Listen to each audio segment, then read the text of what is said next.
Remy here again, and I'm going to read you a little story that I wrote. But first let me introduce the characters, just in case you don't watch Ed, Edd and Eddy. Double D is a geeky, good-willed, only child, the kind who won't cross the do not trespass signs or tell good scary stories, but he is eternally cute.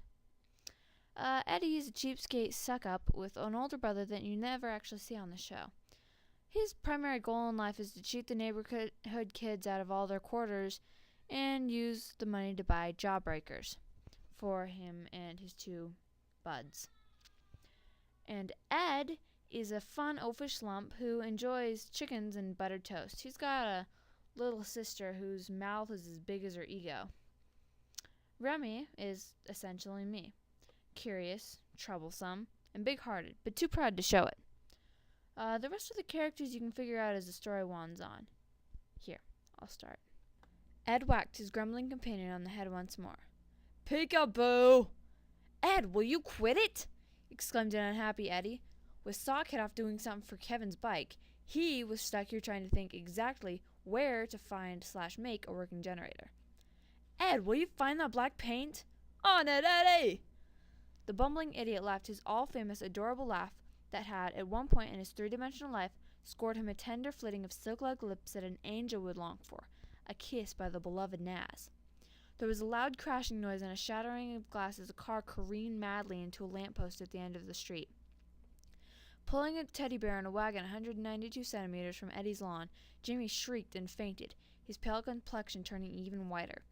Eddie looked at the petite 7-year-old for half a moment, then started laughing hysterically. "I'll bet you that's going to be a bazillion bucks to fix, Lumpy. Ha! Let's go see what happened."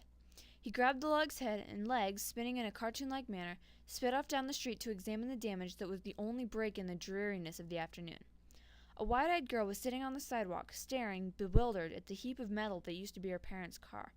In her lap was a small cage sitting on top of a queer red pillow. The cage contained a gray bird, namely a cockatiel, a small yet stubborn relative of the cockatoo. Someone took a mashed-up blue backpack out of the car and threw it to the girl.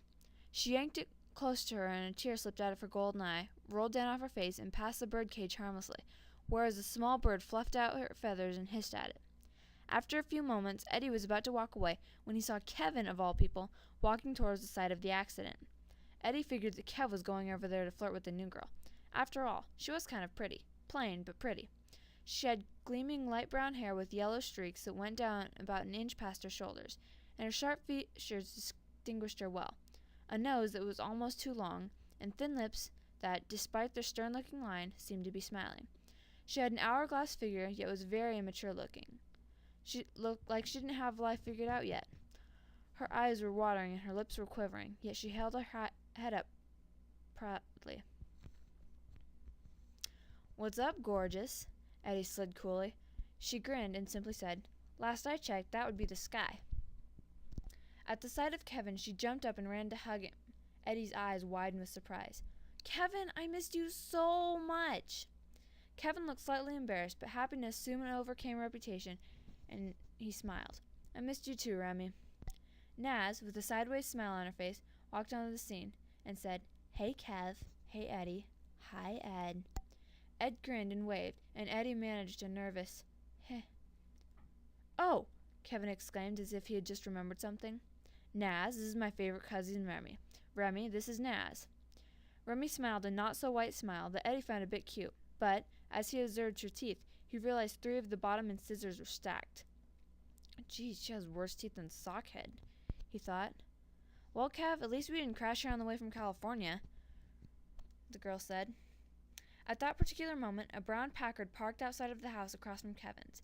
Out stepped a lanky Peach Creek native, the one, the only, the brain-tastic Double D. The 12-year-old visitor shifted her eyes to the geeky boy stepping out of the car. He glanced at her and jumped. That's the end of Chapter 1. I'll have the next chapter up by next week. And if you want the whole story at once, just send me a message on here. I'll be on every day.